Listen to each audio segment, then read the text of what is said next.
Today I want to talk about a character I absolutely love. A character who doesn't dominate the screen with endless episodes, but whose presence leaves an impact impossible to forget. Because behind her stoic face, her quiet devotion, and her wings of paper, there's something much deeper. A mentality that exposes one of the most painful truths about human nature.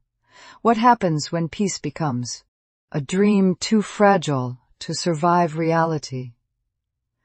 This is the tragedy of Konan, the angel of the Rain Village. Konan's family was killed in the Second Great Ninja War.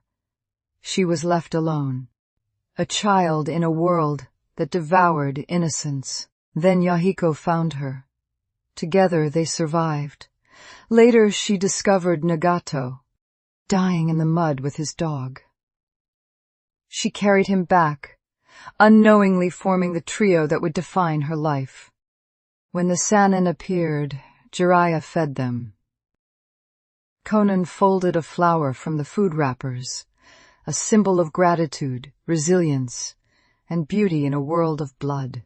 Jiraiya stayed. Orochimaru wanted them dead.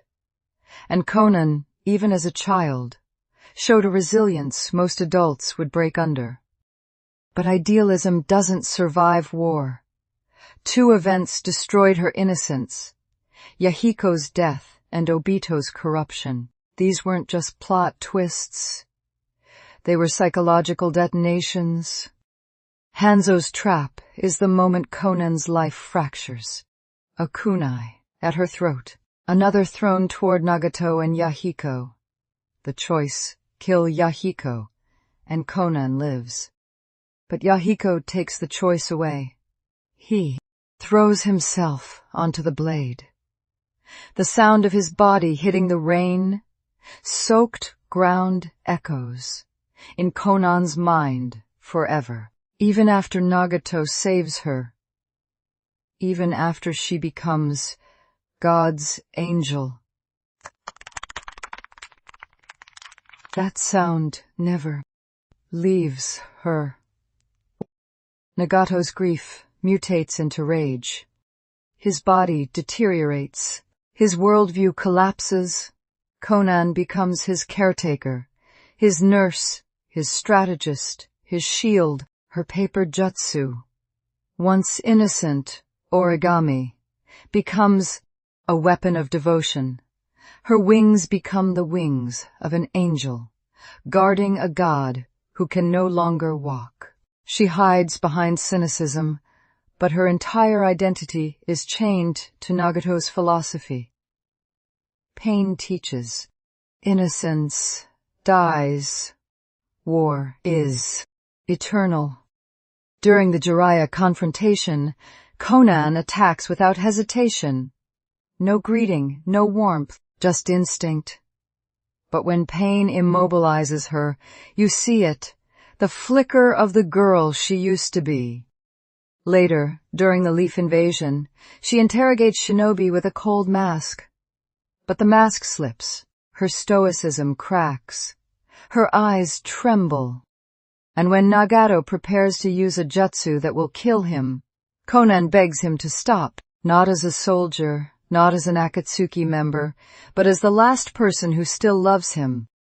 When Naruto confronts Nagato, Konan shields him with her body, ready to die. But Naruto stops. He speaks. He listens.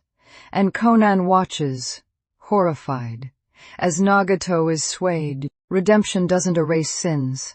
It doesn't fix the world. But it gives peace to the person who chooses it. Konan sees the last piece of her past fade away. And she chooses to walk away from the Akatsuki, carrying the bodies of her childhood friends. Konan's last battle is one of the most underrated fights in Naruto. She prepares. She plans. She calculates every detail with surgical precision. And she nearly kills Obito, the man who corrupted Nagato, destroyed Yahiko's dream, and plunged the world into chaos. But Obito has one final trick. He impales her with a pipe, And here is where Konan becomes the strongest woman in Naruto. She pulls herself off the pipe. She stands. She keeps fighting. She refuses to die until she makes her final choice. And then, for the first time in decades, the sun shines on the Rain Village. A miracle, a symbol, a final blessing. Konan attacks with the last of her chakra. But the skill gap is too great. Obito grabs her by the throat and snaps her neck. And just like that, the angel falls.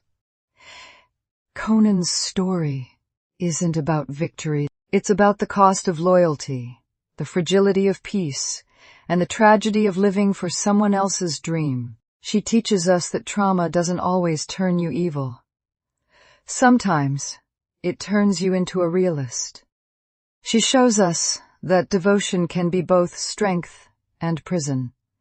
And she reminds us that even angels can break. The tragedy of Konan isn't that she was weak. It's that she was strong.